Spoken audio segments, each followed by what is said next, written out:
Good evening, everyone. We acknowledge that the land we are meeting on is the traditional territory of many nations, including the Mississaugas of the Credit, the Anishinaabe, the Chippewa and Haudenosaunee, and the Wendat peoples. This land is covered by Treaty 13, signed with the Mississaugas of the Credit, and the Williams Treaties, signed with multiple Mississaugas and the Chippewa bands. Today, Toronto is home to many diverse First Nations, Inuit, and Métis peoples. With your attendance tonight, you are demonstrating your shared responsibility to honor this land's history and its original caretakers while looking to the future. We are building an inclusive and thriving community together through collaboration, mutual respect, and meaningful partnerships. By fostering connections and working collectively, we can create spaces where all people feel valued and empowered to contribute to a better future for everyone. Thank you. I'm going to pass it now to Neil, our CEO. Good evening, everybody. My name's Neil Hetherington. I have the awesome privilege of being the CEO of the Daily Bread Food Bank. I want to welcome you here. This is such a wonderful expression of your care for this community, and we are delighted to have each of the main party candidates here to participate in this debate. Before they take the stage, I want to say a few words of thanks. I want to thank LAMP, our partner yet again, who does extraordinary work in the community with their multi-service agency down the street. Absolutely. And our colleagues from Second Harvest, who distribute millions of meals all across the country, reclaiming food and making sure that it doesn't go into to food waste, but instead it goes into the bellies of individuals who are food insecure. In 2004, we as Canadians voted Tommy Douglas as the greatest Canadian ever. And there was something that he said time and time again. That Baptist minister from Saskatoon, from Saskatchewan, he simply said, "Today is the day to build a better Canada."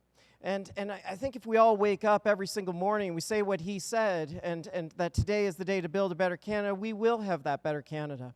Since that time that we voted him as the greatest Canadian in 2004, we've gone through a lot. We've gone through a great recession. We've gone through a pandemic. We've gone through challenging times when it comes to affordable housing. And here at the food bank, we've gone through times where now 1 in 10 Torontonians gets their food from this warehouse. And that is fundamentally wrong. And we've got 3 individuals who have put their name on the line to say, I want to build a better Canada. And to each of the candidates, I want to thank you in advance for putting your name on the line, for saying, I want to build that better Canada, and taking all of the challenges and the enormous work to do that. Congratulations to you.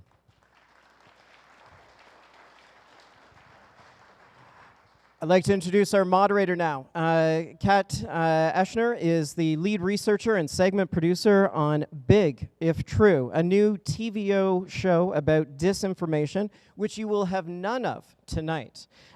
She was previously the affordable researcher at TVO.org, and she's going to take the helm now. So, Kat. Thank you. Yeah. Thank you so much, Neil. Before we get started and I introduce our wonderful candidates, I just want to remind everybody that if you have questions, they can be submitted at the front desk. So if you'd like to ask the candidates a question, you go up there, you submit it, and some of the questions will be chosen and asked later in the evening. Let's get moving. I would now like to invite our candidates to join us on the stage. Please welcome James Maloney from the Liberal Party.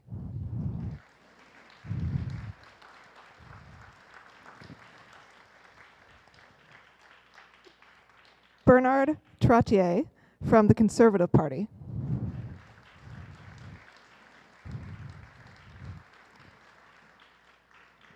And Cory Wagar from the New Democratic Party.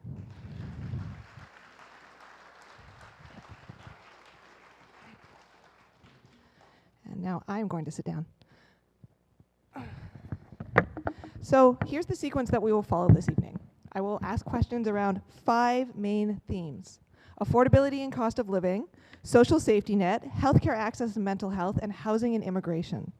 We will start with a few questions, and then we'll move to a candidate face-off where the candidates can ask each other questions. Each candidate will get to ask another candidate one question. Following that, we will move on to the rest of my questions, which will be the best, and then we'll move on to the very best, the audience questions, and after that, finally, we'll move into the closing remarks. Thank you again for everyone who has submitted their questions so far, and a reminder, you can submit your questions at the front desk. And let's just do a little housekeeping. So candidates will have equal time to respond to questions.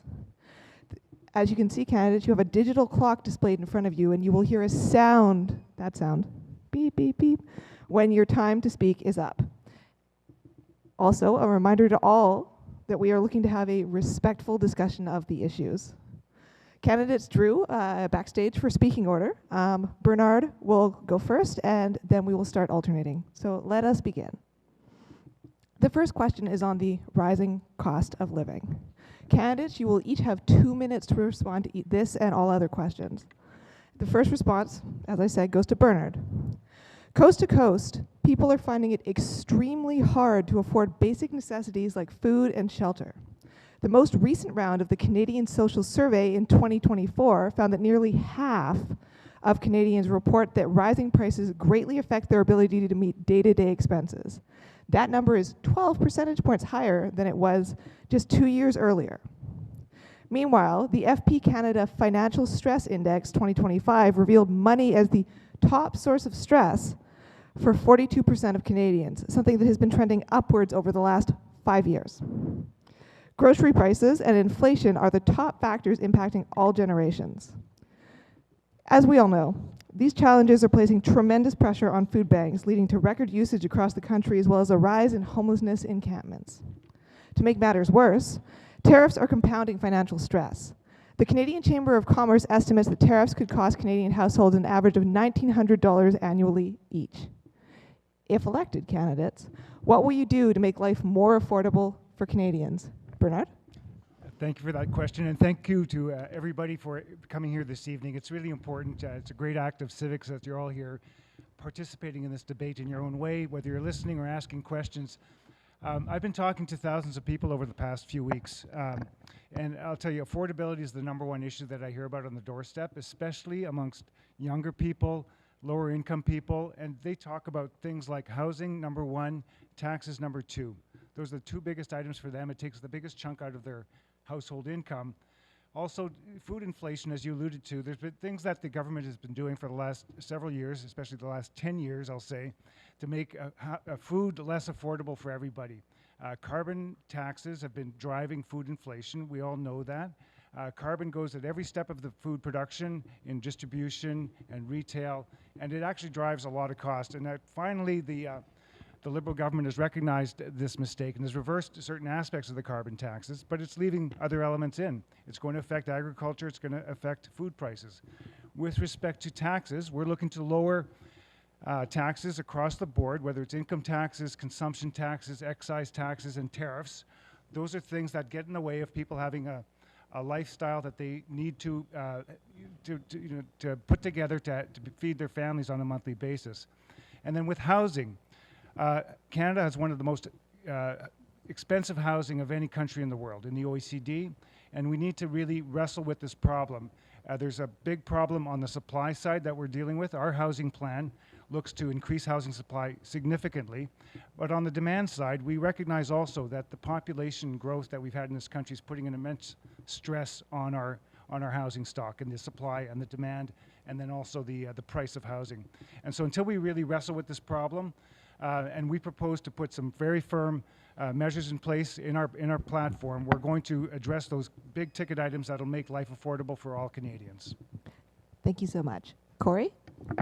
Hi there, folks. I'm proud to be running for the party that wants to bring back rent control for Etobicoke-Lakeshore, because growing up, I grew up under rent control. My parents were minimum wage workers, but growing up, my fridge was always full. I'm not afraid to admit I've used this food bank last year when my mother passed.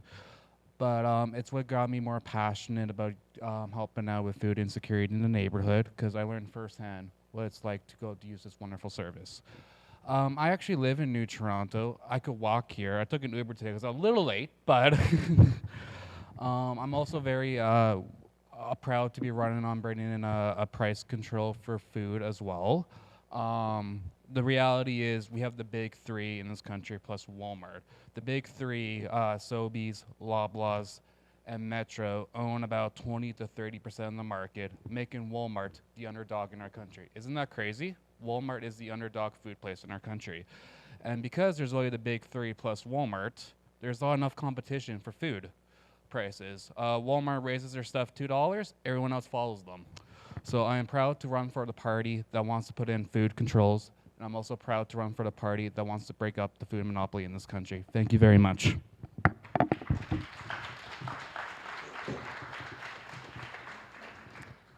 Thank you. James? Great, thanks, Kat. And I want to thank everybody for being here today. I want to thank the three organizations that are sponsoring this debate. Critical question, affordability, top issue. Two things. What were we doing 5 years ago? What have we been doing for the past 5 years? We've had COVID. We've had a war in Ukraine. We've had interruptions to supply chains. Everything that drives our economy has been costing us more. And now what do we have? We have Donald Trump and tariffs. Our economy, our sovereignty is under attack. And until we can address those two issues with Donald Trump, all of these other issues become exponentially more challenging to deal with. So we have to look back at what we have done during this time. We've helped.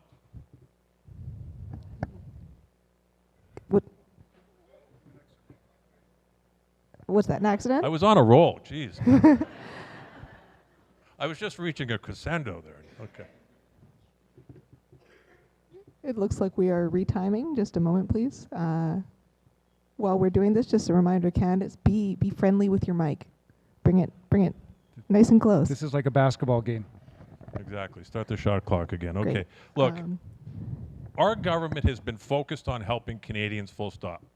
When it came to COVID, we rolled out supports in many forms to support businesses here in Etobicoke-Lakeshore, to support individuals here in Etobicoke-Lakeshore. And without those supports, the 5,000 small and medium-sized businesses here, most of them wouldn't be here anymore.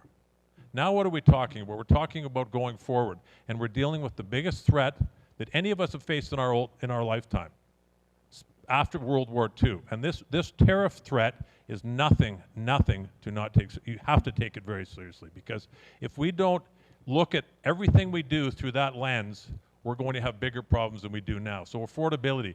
We've already rolled out changes to EI. We've already rolled out changes that are going to help our auto sectors. We've already rolled out changes that are going to help all sectors of the economy. The problem is we can't say, here are the 5 things we're going to do, because we don't know the 5 things he's going to do. So you have to be ready, and you have to be agile, and you have to be prepared. And Mark Carney is the person who has dealt in his lifetime with difficult people and challenging situations, and right now we need somebody who's capable of sitting across the table from Donald Trump and dealing with somebody like that, and you've already seen it already. You've seen a level of respect shown to Prime Minister Carney that we haven't seen from President Trump until now. So housing, we're going to talk more about that later. We're going to talk about the Canada Disability Benefit. We're going to talk about a number of programs we've rolled out to make people more affordable. The Canada Child Benefit, I use this one as an example, and I'm running out of time. I came in here in 2016, here being the Daily Bread Food Bank. I said, what changes have you seen? I said, the number of single-parent families coming into the food bank has gone down, corresponding directly with the Canada Child Benefit. Those programs make a difference, and they make life more affordable.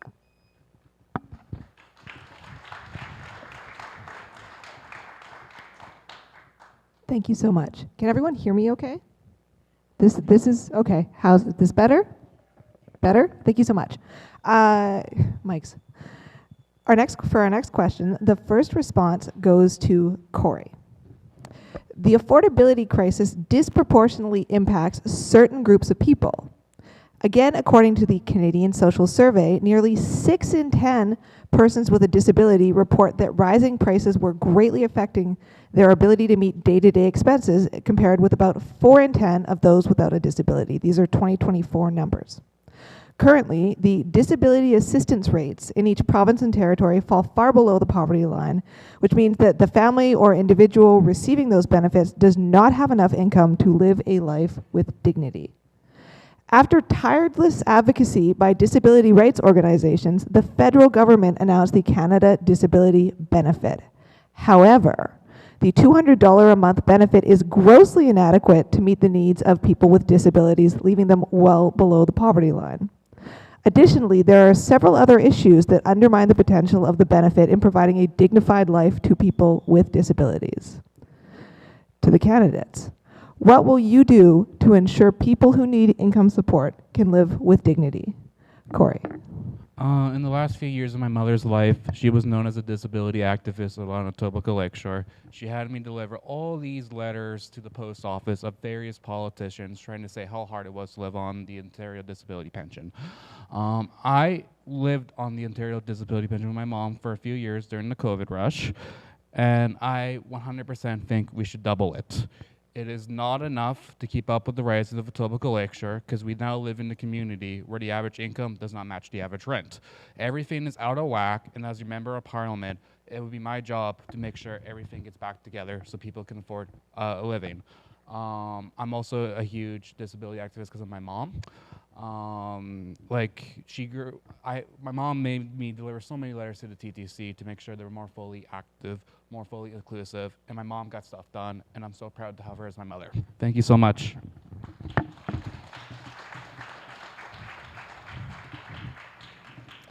Thank you very much, Cory. James? Just got an eye on the we got to clock wait for here. the timeout, sorry. Are we resetting the clock? Is that Yes, there we're we go. resetting Okay. the clock. All right. Thank you for the question. I won't ask who it was from because I've had this conversation already 3 times tonight. The Canada Disability Benefit was an important piece of legislation, and whoever posed the question, you're right, it's not enough. And it's not enough, but it's a start. We've never had anything like this federally before, and there's a couple of reasons why it's not enough. It needs to be more. The first and the major reason is because we have a relationship with 10 provinces and 3 territories. And what tends to happen whenever you roll out programs is if you roll out a program in one particular area, the province will then roll back their support in the same area. So it's a saw-off and you've accomplished nothing. So we worked with the provinces and said, look, we're going to roll out the Canada Disability Benefit, but we want a commitment from you that you're not going to lower the disability payments, the ODSP in Ontario, for example, that corresponds with the $200 we've rolled out.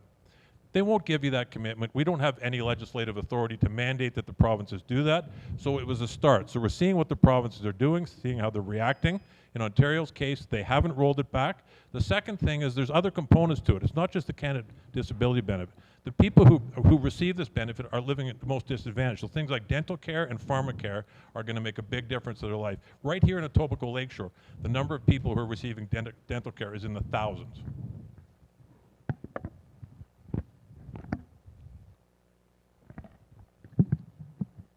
Thank you so much, James. And just, I'm fighting with this mic. It works best if you hold it like right, like a singer, you know? Especially for the people all the way at the back. Yeah. So I'd suggest giving that a shot. Just give me half a second. We're just running down the clock because our fancy new clock system has its temperament. Thank you so much, James. Bernard? Yeah, thank you for that. So, listen, I think both of my associates, my colleagues, I'll call them, on either side of me, talk about these very important programs. It's a patchwork of programs federally and provincially that we need to have in place for people who need those. But what underpins all of this is a functioning economy. You know, we have to be able to pay for these very important programs. And I'll just ask everybody, do you think that we're actually better off as a country compared to where we were 10 years ago? And if you compare where we are today compared to 10 years ago to the rest of the world, and a relevant group of countries to compare ourselves to is the Organization for Economic Cooperation and Development, the OECD. And out of those 30 countries, we're 29th in terms of growth per capita in the last 10 years. In other words, we've had basically flat growth in this country. So as much as these programs are important, without this fully vital and functioning economy, we're not going to be able to pay for these things. And so I will, point the finger at James, who's been part of this government for the last 9.5 years, almost 10 years now, that has held back our economy. There's just tremendous opportunity in this country, tremendous resources, tremendous talent, and yet we're not getting the economic growth that we need. Whether it's those people paying taxes or those people actually having jobs where they don't need access to those services, that's what's going to underpin everything. Everything else depends on it, and I don't see anything from the new leader of the Liberal Party, Mark Carney, to really enhance our economy in any meaningful way. We need to tap into some of our natural strengths around natural resources, whether it's oil and gas or mining or lumber, pulp and paper, steel, chemicals, these big heavy industries, and then there's all the industries of the future that will be able to benefit from the other primary industries that we've got in this country. And that lack of an economic growth plan is really what's been lacking. And with respect to those vital programs that we've got in place, there's transfers to the provinces. I think James is actually correct that sometimes we transfer money to the provinces and then the provinces pull back what they're kicking in. We need to work this out. It's a lovely federation that we have. I've lived in different parts of this country, and we really need to recognize at the same time that we can't impose universal federal standards and all these different things. Each province has its own unique needs, and we will work as a government, as a future Conservative government, to make sure that those provincial programs are respected as well.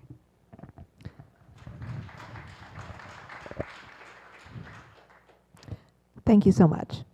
For our next question, the first response goes to James. Let's talk about workers. We are increasingly seeing even households with employment and post-secondary education, usually key indicators of a certain amount of financial stability, turning to food banks, and this signals that wages are just not keeping up. In Canada, the real minimum wage, which factors in the current rate of inflation, rose by only 2.1% between 2019 and 2024. On top of this, with 2.3 million Canadian jobs tied to U.S. exports, we are already seeing the impacts of tariffs. Some estimates suggest that the unemployment rate will go up to 8%. Unemployment insurance, EI, is a key federal program that provides temporary income support to unemployed individuals, yet access remains limited. Only 1/3 of the 1.4 million currently unemployed workers receive regular EI benefits. The pandemic exposed long-standing gaps in this system, prompting rapid but temporary reforms, including the introduction of CERB. These short-term fixes, however, have since expired, leaving many workers once again without adequate support.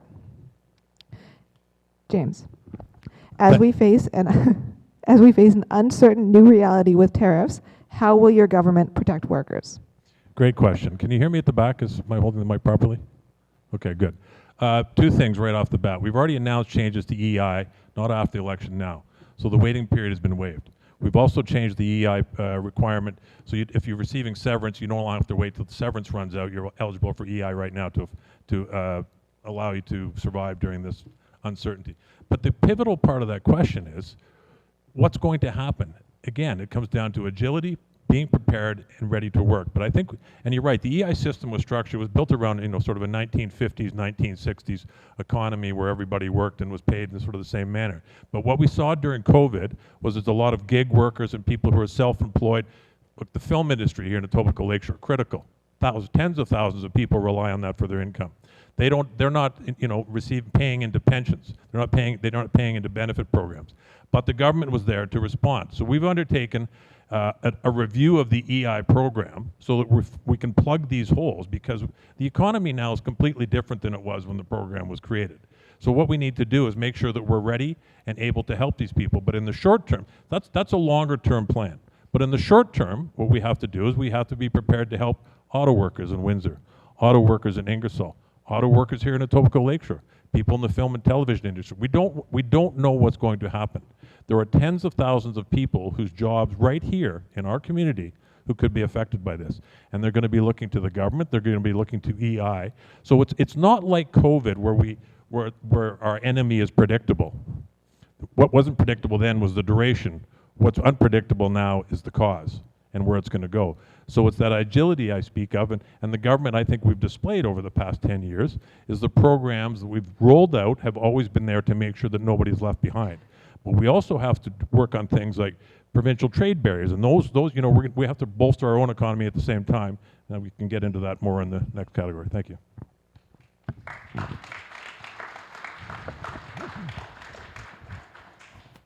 Bernard. Yeah, so we're getting into the territory of talking about what can we do with the fiscal position of this country, and it's been a mess for 10 years. It really has. You know, our deficit has gone through the roof for 10 years. The debt has been climbing every year. Currently, you as taxpayers are paying $1 billion per month just in debt service charges. Think about that. $1 billion per month go out the door, go to bondholders, typically wealthy people. They might reside in Canada, might reside somewhere else. That's $1 billion per month that could be used for things like social programs, things for support programs, but instead, because of irresponsible spending by this government, by the current liberal government, that's basically the inheritance to our children and our grandchildren. They're going to have to try and pay off that debt for a long time to come. So all these programs have been in place for a long time. With respect to the short-term needs to address some of the challenges presented by Donald Trump and the tariffs, absolutely we're going to have to deal with that in the short term. But there's some long-term structural things that we need to do with this country to make us more resilient. Donald Trump is an economic madman. I'll say that because this makes no sense either for Canada or for the United States or for any other country around the world. And this is going to get reversed at some time. It just cannot be sustained. But in the long term, we need to make sure that we have a diverse economy, that we're not so dependent on just the United States. And this means we're going to have to get our products, our resources, whatever it is we sell, we need to find other markets. I was part of a government. I was, for those of you I haven't met before, I was an MP from 2011 to 2015, and we had the most aggressive trade agenda of any government in Canadian history. We had trade agreements with over 40 countries around the world that we put in place. And now we need to do the next step. It means things like building ports. It means eliminating the tanker ban off the Pacific coast. It means putting in place some measures to get our products, to make them competitive so that we can actually sell our products on the world stage. And we've been so weakened in the last 10 years, we need to address that with a true economic action plan.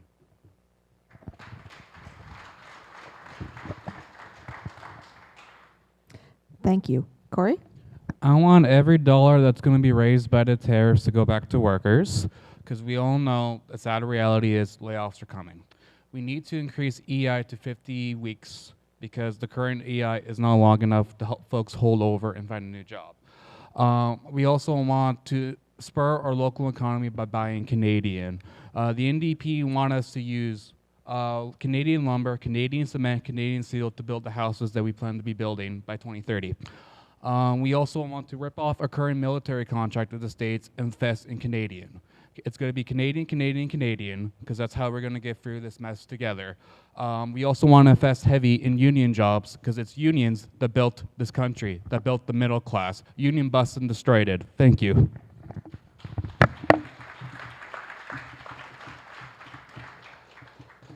Thank you so much, all candidates. We're just going to take half a second to reset our clock. Or perhaps not.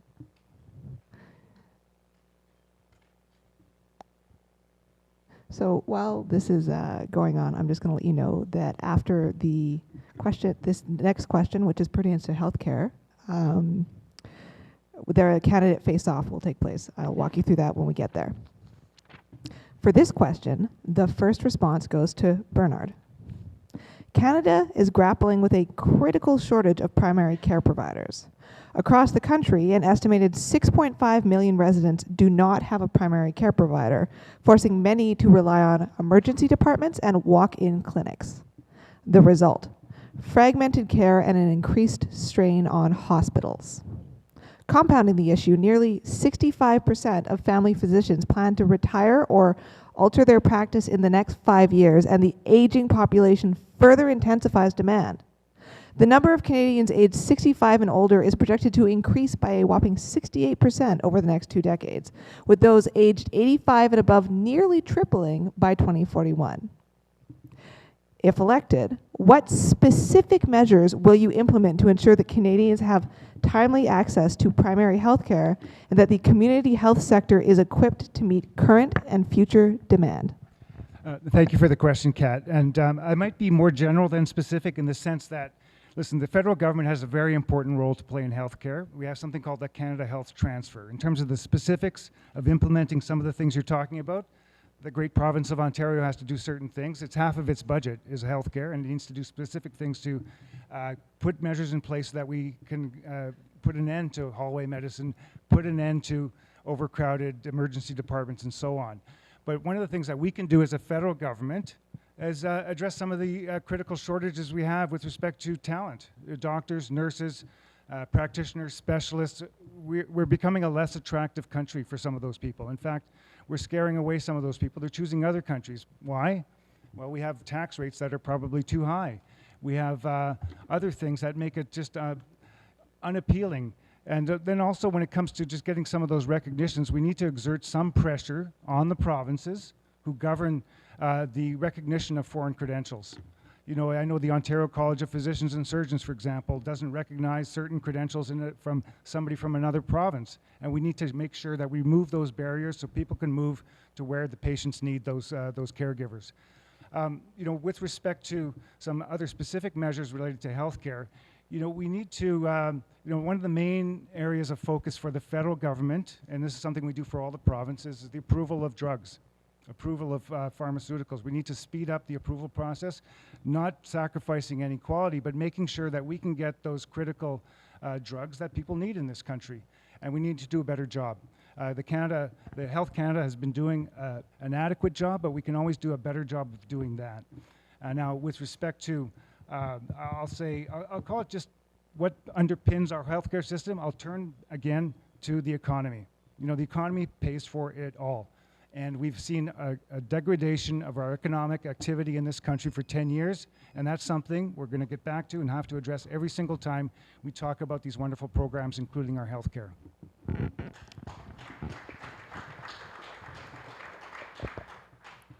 Thank you. Cory? Hi. I would like to say I wish we lived in a country of universal health care, but sadly I don't think that's the truth, because we just got dental care, but we don't have pharmacare, or we don't have mental health care. I say cover it from head to toe, right? But anyways, we need more preventative healthcare measures in this country to help increase what we can spend on the healthcare in this country. With the dental care plan we brought in, you're starting to see kids get with their teeth checked up, and then they're less likely to get heart disease growing up. They're less likely to catch cancer because we are taking care of their kids, teaching them oral hygiene. My dad, he got dementia young because he skipped out on his heart care medicine, and the heart pressure unfortunately affected his brain. Why did that happen? Because he couldn't afford his pharmacare, and it's sad. I've been personally affected by this. While it's true the province deals with healthcare, it's the feds that control the strings. And it's clearly we have not invested enough because we have premiers in this country who are flirting with opening up a two-tier healthcare system, which is scary to me. If they were properly funded, this might not be happening. As your member of parliament, I will make sure this country is well funded for healthcare. I know the seniors in Elderwood need their healthcare. I know the young folks at Humber College need mental health care. I will fight for you.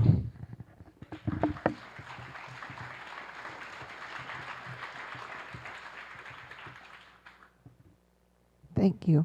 And just a reminder, please submit any questions you might have for the candidates at the front desk. James. Thank you, Kat. Great question again.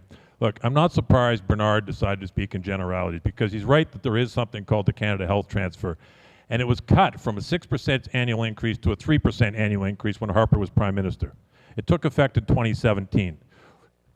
Stephen Harper, his Minister of Health, his government didn't have a meeting with premiers in 9 years. First thing we did was we sat down with the premiers, we sat down with the health ministers, we've increased the Canada Health Transfer, we struck a new deal with all premiers and leaders of the territories for an increase of $200 billion.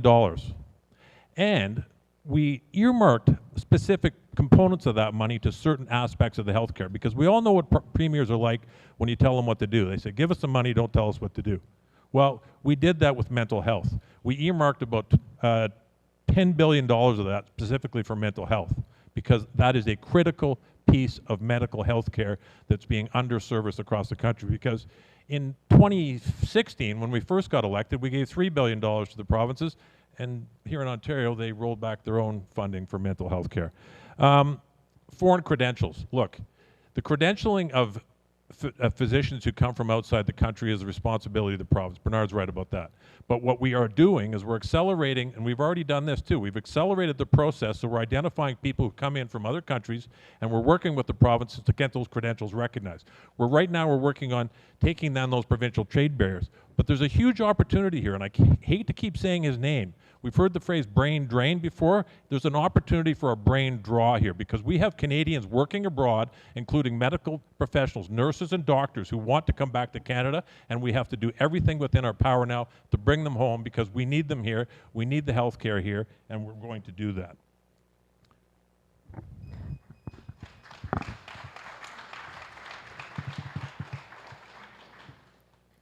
Perfectly timed. Thank you so much.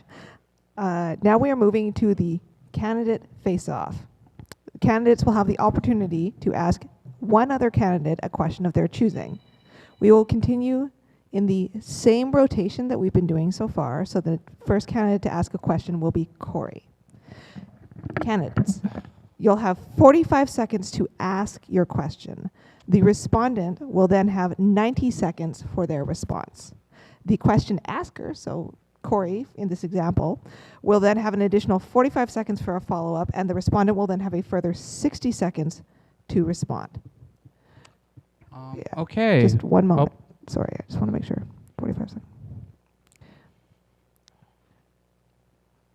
Can I start? Is it possible to get it down to 30 seconds or no? Okay, we won't time the questions, so yes, Cory. I actually have the question for Bernard this time. When I graduated, you were the MP doing my speech, and the future was optimistic for me and young people, and now they're struggling. As someone who's been member of parliament but has been away for a while, I wanted to ask you, why do you think we're struggling now?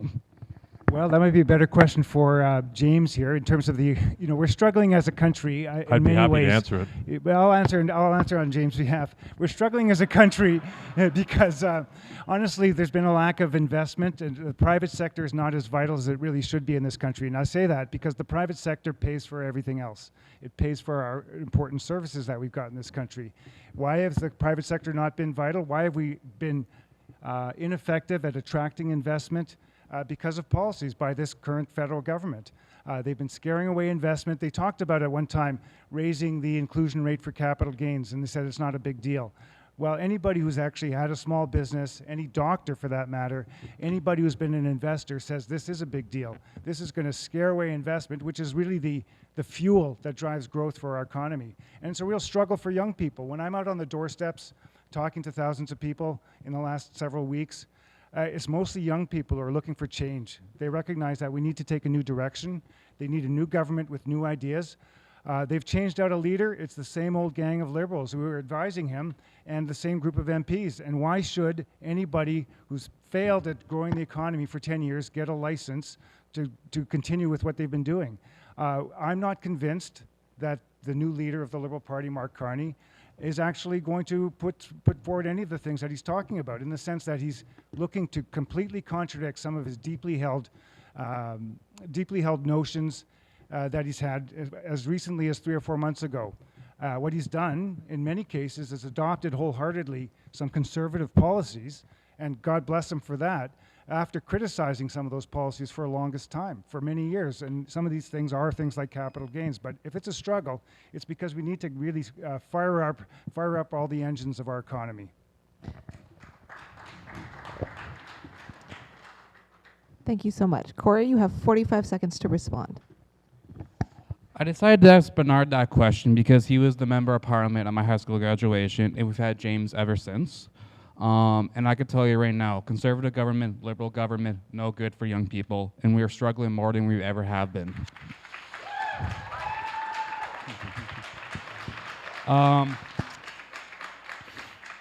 When I go door knock on the doors and I talk to the youth, they listen. We have long discussions. They're going to be voting NDP this election. Thank you so much.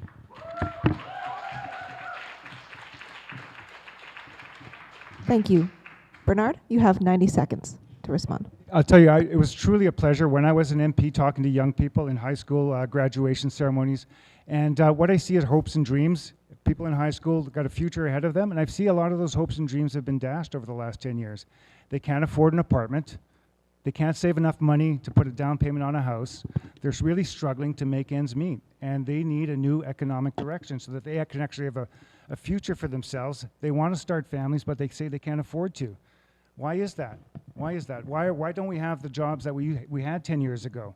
And you can see it, up until 2015, we actually had a lot of growth, and then it was replaced with a lot of expensive, ineffective government programs, higher taxes, and a lack of private sector investment.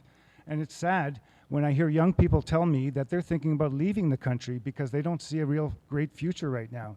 So for me, this is it's a brain and heart thing. When I see a young person who says that they don't want to stay in this country, it makes me very, very sad. I want to do everything we can to make sure that we provide those opportunities for them.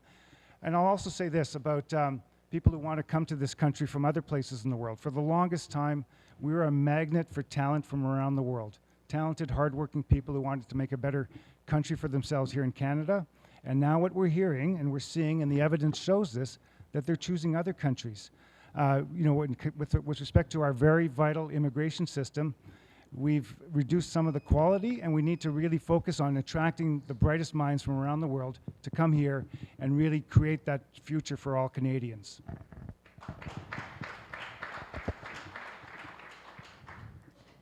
Thank you. James, you have 45 seconds to ask your question. Yeah, thank you. My question is for Bernard. Our sovereignty is under attack. Our economy is under attack. We need a leader who can stand up to Donald Trump. So my question to Bernard is, we've seen Danielle Smith going down and pandering to Donald Trump, hanging out with Kevin O'Leary. We've seen her pen articles, promoting disunity in Canada. The same thing has come from Preston Manning. We have a prime minister who's worried about, a man who wants to be prime minister who won't get a security clearance. So my question to Bernard is, how can Canadians take Pierre Poilievre seriously if he won't get a security clearance, and how is he going to stand up to Donald Trump if he won't stand up to Danielle Smith or Preston Manning? Thanks for the question, James. So if we're having a problem with Donald Trump, it's because we've been a seriously weakened country. We don't have the economic force, we don't have the diversification of our trade that we should have, and that's largely due to the Liberal government that's throttled a lot of the sectors of our economy. With respect to security clearance, this is the most bogus argument that has ever been put forward. Pierre Poilievre had security clearance when he was a cabinet minister. He can get it in a day if he wanted to, but he doesn't want to be throttled because there's a law in place that if he gets that clearance and looks at the interference by foreign actors in our parliament that's been fueled by the Liberal Party, that means he won't be able to talk about it. He can't actually fulfill his role currently, or up until a few weeks ago, as leader of the official opposition. If you want some backup on that, there's actually a very great NDP leader, Tom Mulcair, who's explained that very, very well. It is His Majesty's loyal opposition leader must criticize the government, and he can't be shut down because of this restriction in the security clearance. So don't believe anything that James says about the security clearance. It makes no sense. Now, with respect to Pierre Poilievre, he would be negotiating with Donald Trump from a position of strength, not from a position of weakness. And that's what this person will take. You will have to respect that Canada has some options. And I'll give you one example, oil and gas, which is it's our most important export by far.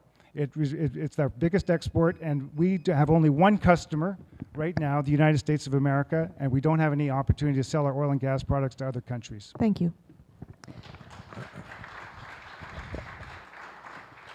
James, you have 45 seconds to respond. The only government that's built a pipeline to Tidewater in the last 20 years is the Liberal government, so that's nonsense. The security clearance, I have top secret security clearance because I was on the committee that deals with this stuff.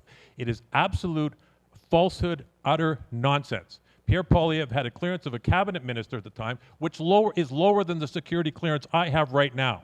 So I know for a fact that what he says is false.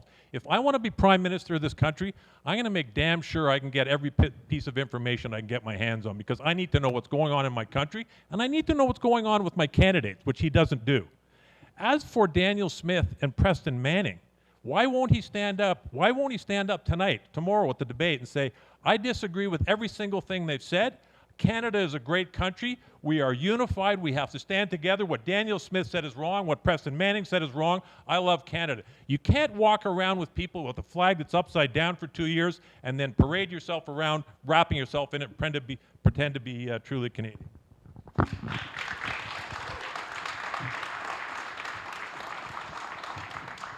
Thank you. Bernard, 90 seconds. Well, first of all, I don't want to spend more time talking about security clearance. It's irrelevant. It's irrelevant here. It's irrelevant here. It's irrelevant in terms of the future Prime Minister, Pierre Poilievre. It's irrelevant for the future Prime Minister, Pierre Poilievre, to negotiate with Donald Trump.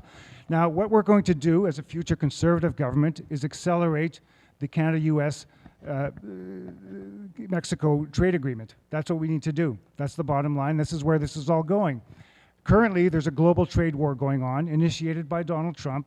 The main actors in that trade war are the United States and China. Now, Donald Trump was a gift to the Liberal Party. That's all they want to talk about. They don't want to talk about their responsibilities and their failed record for the last 10 years. It was a godsend. They were down in the dumps in the polls. Donald Trump came along, and all they want to do is every opportunity, it's the 2-minute Emmanuel Goldstein hate fest for Donald Trump. That's not necessarily productive. What we need to do is get serious as a country. What are we going to do? How are we going to negotiate? What kind of position of strengths will we have to negotiate with? That's the reality. This fantasy that some kind of security clearance means anything in terms of future negotiations is just that. It's irrelevant. Now, James raised the topic of foreign interference, and I'll bring it up. It's kind of tangential to your question, but James brought it up. There's been significant foreign interference for a long time.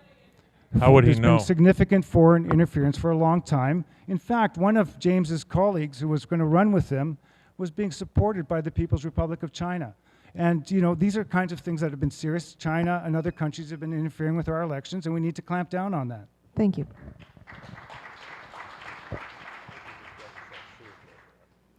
Bernard, you have 45 seconds to ask your question. In all of the topics tonight, I always bring up the economy, because we can all talk about we need to spend more on this, we need to spend more on that, we need to take care of all of our people. Absolutely true. But where's the money going to come from? So my question for James is really concretely, what's the plan after 10 failed years, the lost Liberal decade of the last 10 years, what's the plan to grow the economy? What's going to create those jobs for young people, for all people in this country, to grow things and actually provide us with the resources we need to be successful? Great question. The answer is certainly not rhyming. It's certainly not alliteration. It's certainly not catchphrases. And that's all we're getting from Pierre Poilievre. Here's the question you need to answer. Would you rather have an economist running the country who's learning to be a politician, or a lifetime politician who's pretending to be an economist? Because those are your two choices, ladies and gentlemen.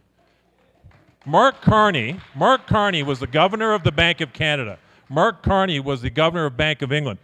Was he Justin Trudeau's advisor? For a short period of time, he gave him advice. You know who else he advised? Stephen Harper.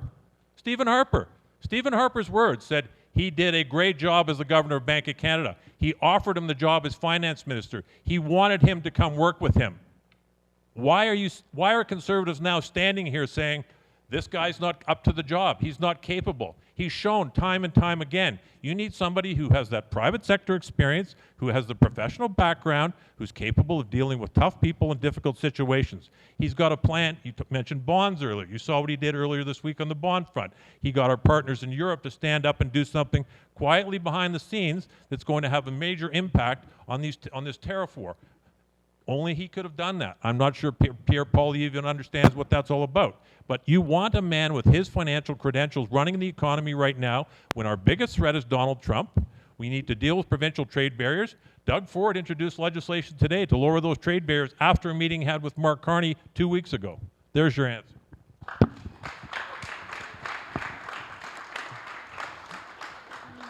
Thank you. Bernard, 45 seconds. A little rebuttal. So, James, you were with Justin Trudeau for 9.5 years, or 9 years, and now you're riding on the coattails of Mark Carney, and it's a resume. Now, there's a couple of big gaping holes if you scratch below the surface of that resume. I'll admit, he did a good job as the governor of the Bank of Canada. Stephen Harper was the prime minister. Jim Flaherty, the late Jim Flaherty, was a great finance minister, and together they worked to get us through some difficult times. But as governor of the Bank of England, Mark Carney was a disaster.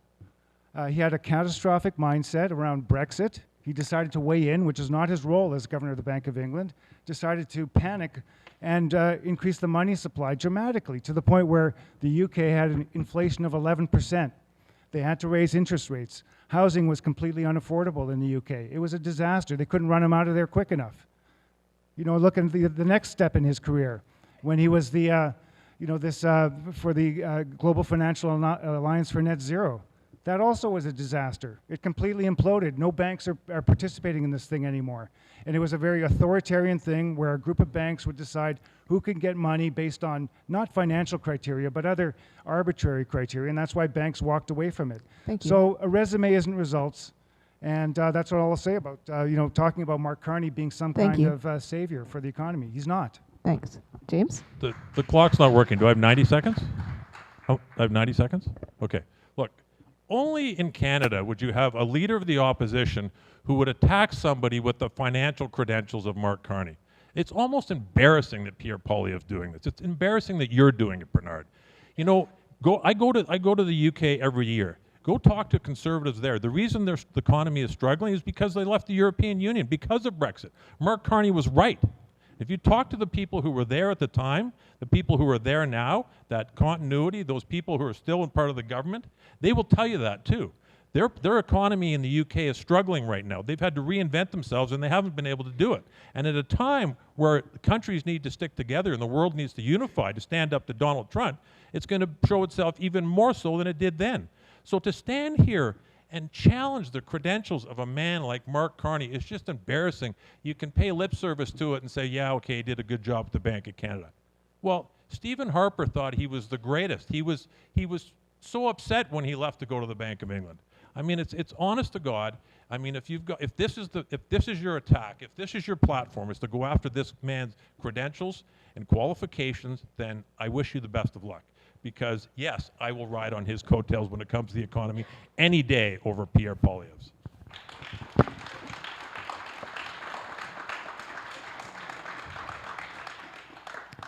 Thank you so much, candidates, for participating in the face-off round. That was very interesting. We will now move back to a couple more questions. We will now move back to a couple more questions from me before hearing our audience questions. So we're just, as you hear, resetting the clock. The first response for this question will go to James, and it's on affordable housing. Rents remain highly unaffordable. According to the Canadian Social Survey in the spring of 2024, nearly 4 in 10 Canadians reported being very concerned about their ability to afford housing or rent because of rising prices. Compare that to 3 in 10 in the spring of 2022. Among renters, 3% experienced an eviction in the previous 12 months, which represents 1% of all Canadians. Chronic underinvestment in building social and co-op housing has left thousands of Canadians on wait lists. Social, co-op, and other kinds of non-market housing are critical to provide affordable and stable places to live. But currently, the response to the housing crisis is to build more housing and enhance home ownership. Neither of these measures provide support to people struggling right now, and they ignore the reality that many people are neither interested nor able to own a home. What new measures, James, will you implement to ensure that everyone has an affordable place to call home? And what will you do to support people who are looking for housing support now? Great question. Thank you. What I'll do is I'll continue working with the groups here in Etobicoke-Lakeshore.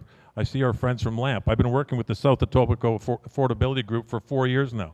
I've had meetings with all 3 levels of government. We've tried to find pieces of land here in Etobicoke. I looked for federal surplus land that we could use to build affordable housing. I worked with our city councillor, the current one and the previous one. I worked with our previous provincial member of parliament. I will work with this one. We've had several meetings. We'll continue to do that. But there's 2 things. I mean, on the purchasing front, we've eliminated the GST on houses up to $1 million. That's not what we're talking about. That's not affordable housing. But what the Prime Minister announced just 10 days ago was this plan to build 500,000 houses per year. And the model he's using, if you go up to the Queensway or Islington area, you see all of those bungalows, those wartime houses. He made the announcement here. He came down and looked at those houses and he used those as a model. Because there's been a lot of lip service paid to housing, mostly by the opposition. Pierre Poilievre, by the way, was the housing minister. 6 houses built while he was the minister. Actually, 6 houses while they were built. They were in government. But that's neither here nor there. we need to look forward. And this type of approach, we're creating a $25 billion fund that's going to Canadian companies who can create prefab housing, who can build these houses quickly and in places where they need to be built. The Housing Accelerator Fund, the Rapid Housing Initiative, these are two things we've done. And I can give you a tour around Toronto of houses that have been built quickly and they're affordable housing. We've used vacant land from the City of Toronto, which is what I was trying to do here through the Rapid Housing Initiative. We've had 3 phases of that. We've had $4.5 billion put into the Rapid Housing, which has gone to Toronto and other major urban centers. We've had Conservative MPs who were begging to get some of that money into their community. The Housing Accelerator Fund, which Pierre Poilievre wants to cancel. There's about 30 Conservative MPs who have written letters to our housing minister begging to get that money into their communities. These programs worked, we've done it, and now we need to move to the next level, and that's what this commitment by the Prime Minister is going to do.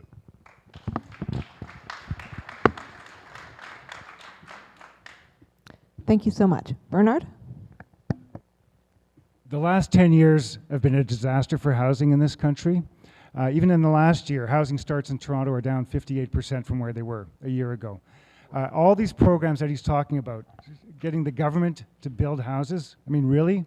I mean, the government has no capacity and no real ability to build houses. What we need to do is unleash the private sector to build houses, and including rental housing, so that people can actually have places to live. Right now, there's just such a drastic shortage of housing at all levels of income that people just can't afford places to live. Housing prices have doubled in the last 10 years. The rent has doubled in the last 10 years. All of these programs that James is talking about have not worked. There's nothing for them to boast about. It's been actually the worst file of this entire Liberal government. And Carney's announcement, it sounded a bit like the old, the housing projects of the 1950s that James is describing. Those are not great places to live. Cookie cutter homes is not exactly the dream that Canadians have. That's not what they want. They want to have a good, solid home, but they don't want to have these cookie cutter.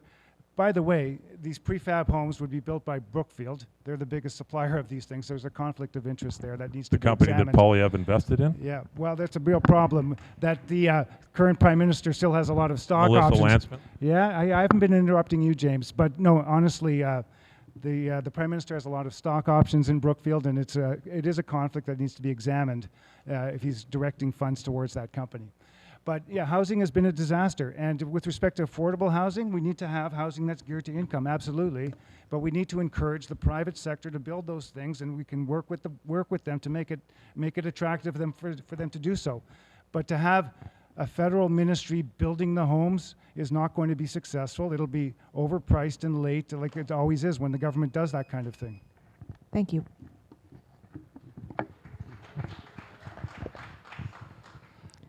There is no such thing as affordable housing in Toronto.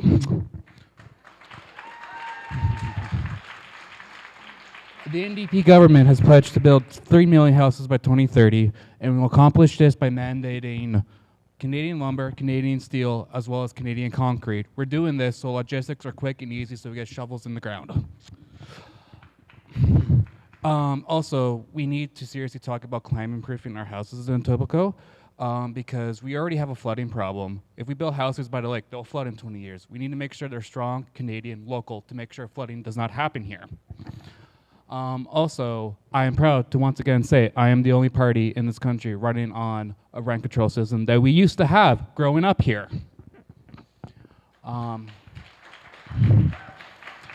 It's not an NDP or left-wing solution. We had it. It's realistic. We need it back. Thank you so much. Thank you. Thank you. The last question for this evening is on immigration, and the first response goes to Bernard. Immigration is a crucial driver of Canada's labor force. According to Statistics Canada, immigrants contribute to every sector of the economy. For instance, they account for 32% of all business owners with paid staff, creating crucial local jobs. More than 40% of newcomers to Canada between 2016 and 2021 who worked in the healthcare sector were employed in important areas like nursing, home healthcare, and residential care facilities. In fact, immigration in Canada has accounted for all the growth in the labor force for well over a decade. Yet, newcomers face significant barriers integrating into the labor market. Most often, the skill sets they bring to Canada do not match with the longer-term structural needs of the economy. This impairs prospects for newcomers and the economy more broadly. Bernard, how will your government tackle immigration and ensure that newcomers are fully supported to contribute and thrive in Canada? Thank you for the question, Kat. I agree with your question. Really, immigrants are vital to the growth of our country. They are such strong contributors in almost every facet, whether it's healthcare, whether it's small business, big business. We would not be the country that we are today without the greatness that's added to our communities by immigration. Having said that, the Liberal government for the last 10 years has really made a mess of it. We had the greatest immigration system in the world. There was a group of people, Dominic Barton and others, got together up in Muskoka and said, we need to have 100 million people by the year 2100. It was kind of an arbitrary number picked out of the air, and the Liberal government increased the numbers of landed immigrants to about 500,000 people a year, which was way above our ability to absorb them, whether it was housing, healthcare, education, all kinds of other infrastructure. When we pointed this out, and I'm talking about Pierre Poilievre and the official opposition at the time, that the immigration levels were too high, they said that was racist to say so, but it was just reality. And any immigrant would tell you the same thing, that they struggle with finding housing, healthcare, all those things. They know that the infrastructure and Canada's ability to absorb those people needs to be able to keep up. With respect to the quality of people, they are second to none, and we need to make sure that they have their credentials recognized, and that's something the federal government can play a strong role in making sure the provinces recognize those critical foreign credentials so they can do the jobs and contribute in the most meaningful way. So our approach to immigration is let's get back to where we were 10 years ago. Let's focus primarily on the quality. Let's make sure the numbers are something that we can absorb and manage as an economy and as communities, and we'll continue to thrive as a country and make Canada an attractive place for all of this, not just the talent, but the capital, the ideas, the resources, and we'll make this the greatest country in the world once again. Thank you. Cory? Hi, we need to have a talk with our premiers because they're not investing enough money to welcome the current immigration cap we're having. This is a neighborhood that was built by immigrants, the Polish immigrants. We had refugees from Ethiopia come here in the 90s. This is an immigrant riding, and I'm proud to approve of the immigrants in this neighborhood. The issue is we're out of sync. We need to fix it. We need to invest properly. We need to force the premiers to invest properly, invest in housing, invest in dental care, so we no longer have this strain that's going on right now. As part of our immigration program, we want to incentivize programs to bring in American doctors here to help make our goal of every Canadian family doctor by 2030. Thank you so much.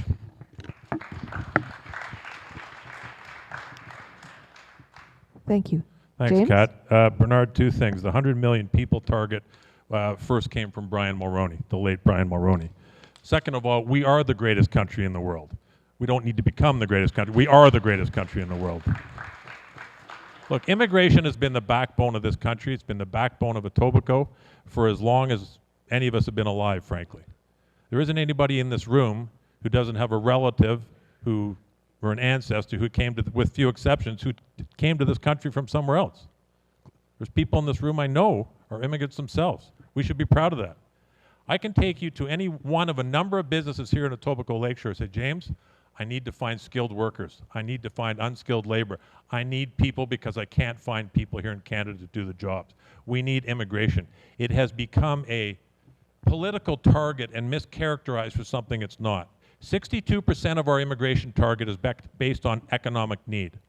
There was never a number over 500,000 people. People have thrown around numbers of 1 million people. That was a backlog from COVID. Our immigration numbers have always gradually escalated over time to meet the needs of the country. We had the fastest job recovery rate in the G7 after COVID. You know why? Because of immigration. We're able to get back up and running and keep our businesses going and our companies on track because of new immigrants coming to this country to do the jobs that we couldn't fill here in Canada. So we should be thanking people who come to this country. And why do so many people want to come to this country? Because it is the greatest country in the world. I mean, who's kidding who? John Chrétien said if there's Canada's broken and such a problem, he says, why are people tripping over each other to get here? It's a great place to live. 62% economic drivers. We have the fastest job growth. We are prioritizing the people that need to come here. We've had some, we had to adapt. We had students, but that was because of funding cuts by the province at the colleges and universities. So we've had to reduce those targets. It's now leveling itself out, and it's now working, and we're back on track. Thank you.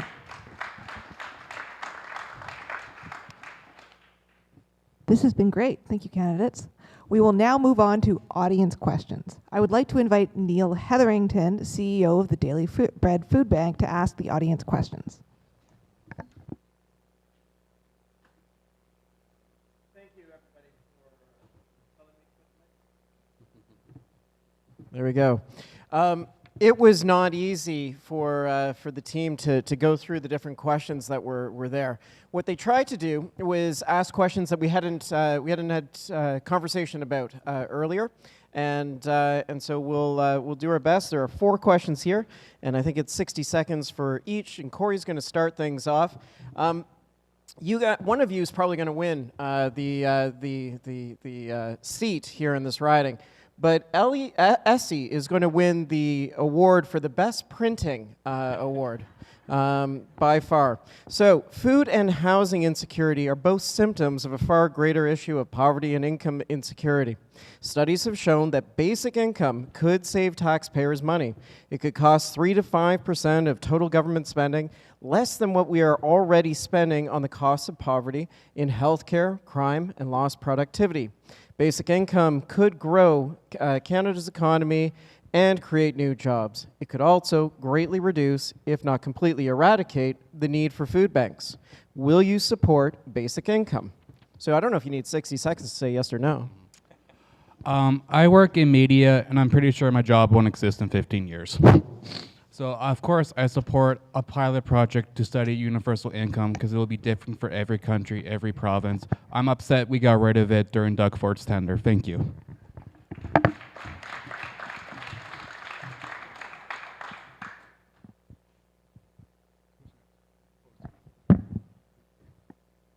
Sorry, James. Yep, same question. Yeah, okay, great. Thank you. Great question. It needs to be studied. It is being studied. One of my colleagues, Julie Zarowitz, a member of Parliament for Davenport, introduced a motion in Parliament, introduced a bill in Parliament to go to committee and study this very issue. Look, this is something that's been talked about for many, many, many years. People need to keep in mind, though, there is a cost to it. And one of the costs, it's an opportunity cost, because if you were to have a universal basic income, you'd have to then talk about things like the disability benefit and these other programs that we're talking about, because you'd have to roll all these things into one. So you have to figure out, you have to examine the math on this and figure out if people are truly going to be better off.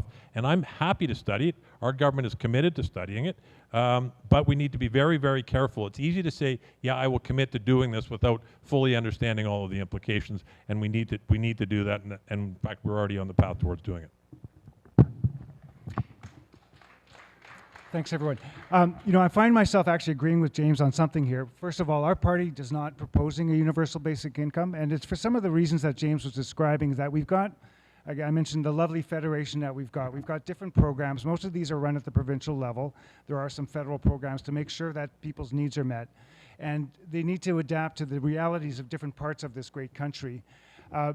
Just a bit of history on universal basic income. The person who was the real champion of that was actually an economist, a very, very ultra-conservative economist called Milton Friedman, who talked about one of the problems of all these different programs is all the layers of bureaucracy you had to manage that, and how also inconvenient it was. So it was a real cost to society. But having said that, we're leaving that in place, and for the most part, in terms of those different programs, federal and provincial, so that we can adapt to the different needs across the country. Whether we can study it again, I suppose, but right now, there's certain realities about a big, complex country like Canada where my going-in hypothesis is that a UBI would not be a one-size-fits-all that would actually work. Great, thank you. The second question, so James is going to answer it first. 3/4 of UN member states, including Ireland, Spain, and Norway, recognize the state of Palestine. Canada says it supports a two-state solution for Israel-Palestine, yet recognizes only Israel. The question for each of you: do you support Canada joining the majority of UN member states in recognizing Palestine as a sovereign state? Look,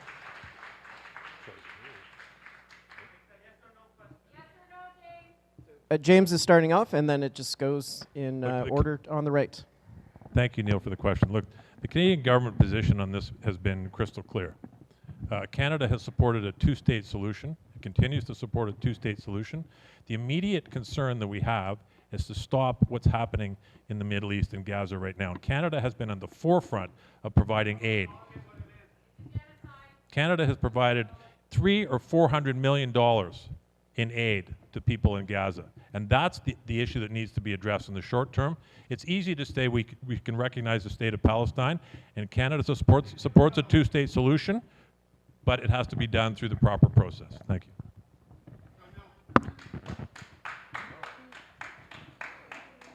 So my answer is yes, at some point when Palestine is ready. In other words, the current government of Palestine is a recognized terrorist organization, recognized by this government and our party too. That is not a party that we can immediately, it's not a party, it's not a government that we can recognize, it's not ready. Answer. This would all be driving towards peace and a two-state solution at some point in the future.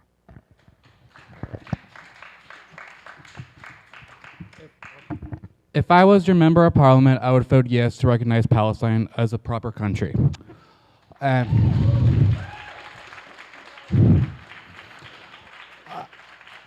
And that's all that really needs to be said. So the third question, Bernard's going to start, and then it'll go Cory and James. It was talked about today on the CBC. Is low voter turnout a threat to the democratic legitimacy of an elected government? Should voting be mandatory, similar to other countries like Australia? So I don't view it as a threat in the sense that people are comfortable enough with whatever the outcomes are that it's not a life or death situation. We can always try and compel people. For example, there are Canadians who live abroad who don't pay taxes in this country. Are we going to compel them to vote? We don't necessarily have to do that. There are people who choose not to vote. I have friends and neighbors who are, for religious reasons, do not vote. Should we override their religious rights and force them to vote? I would say no.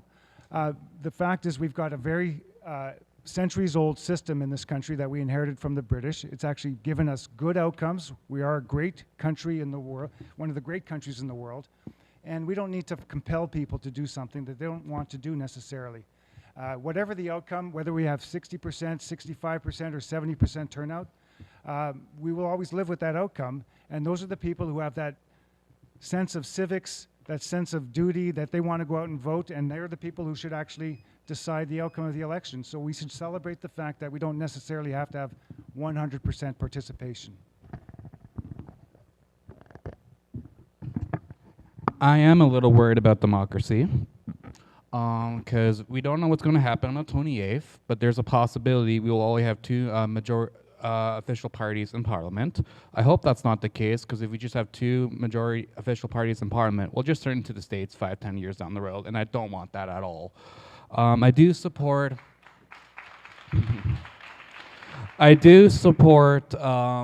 mandatory registration, but that's about it, because I think it's fair if you want to spoil your ballot, because we have some provincial elections here recently where nobody liked any of the leaders, right? There's a reason why there was a low turnout. I do think there would be a high turnout for this. This election is what people actually wanted. They didn't want a provincial election earlier this year. Thank you.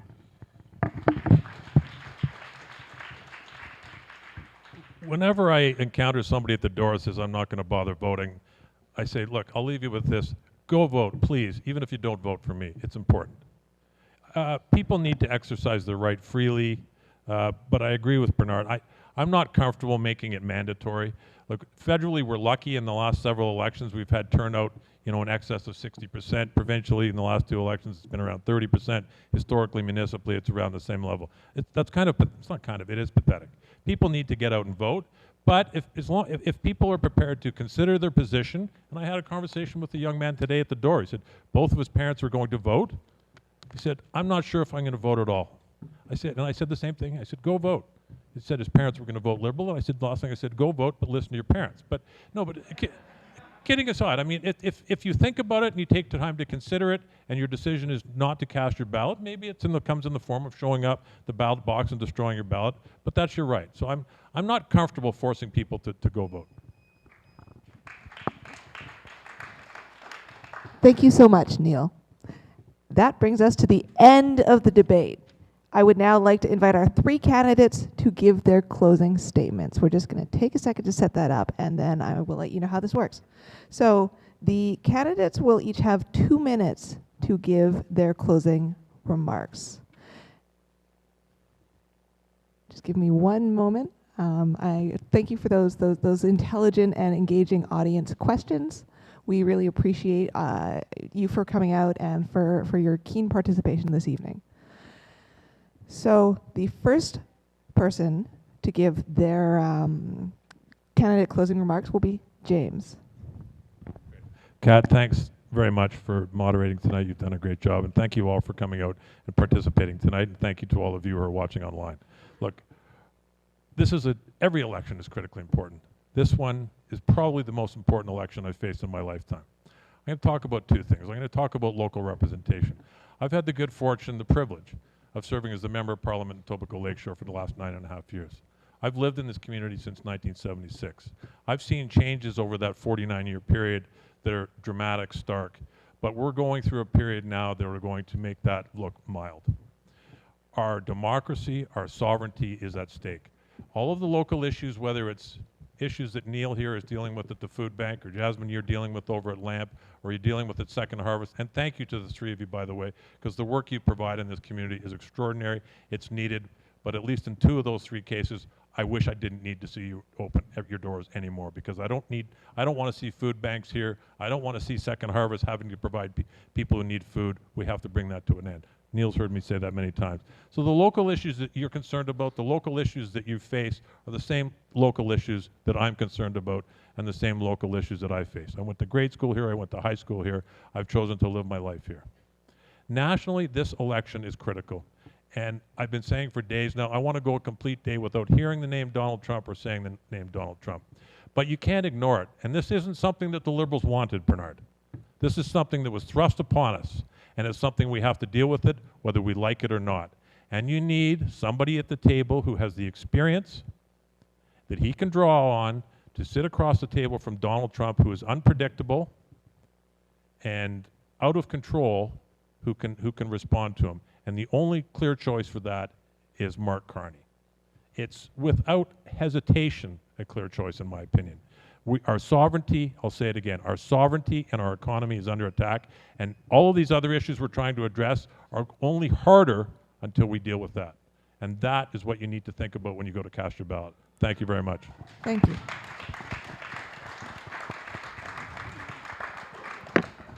Thank you. Bernard?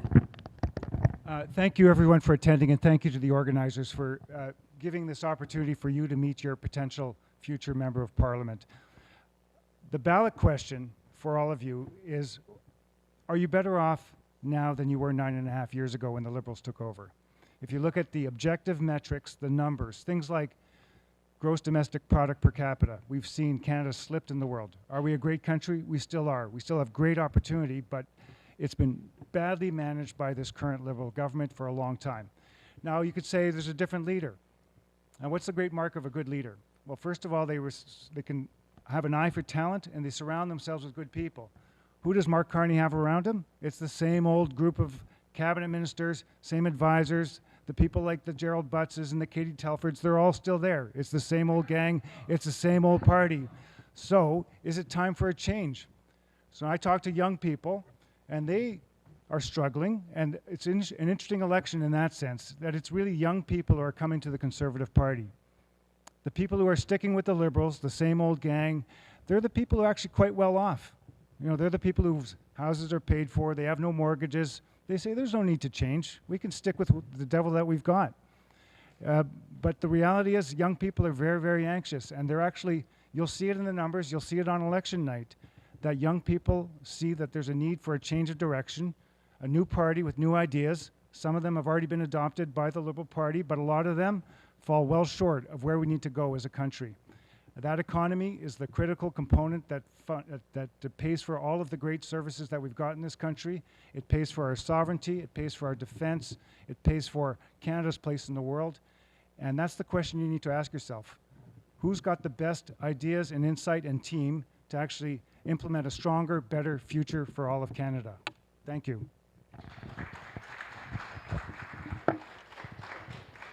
Thank you. Cory? Thank you all so much for coming here. It makes me happy to see democracy is still in action.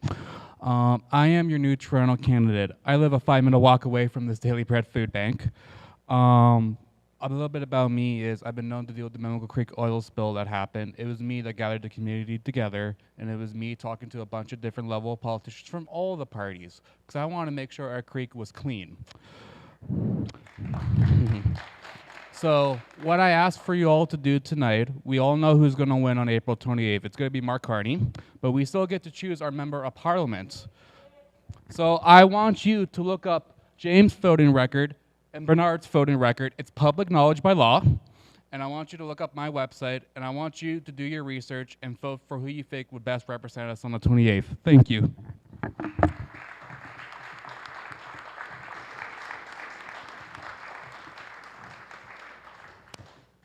Thank you for your time this evening, candidates.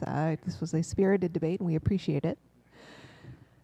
Now, I'd like to introduce Kedon Diaz, Executive Director of Lamp Community Health Center, who will play us out.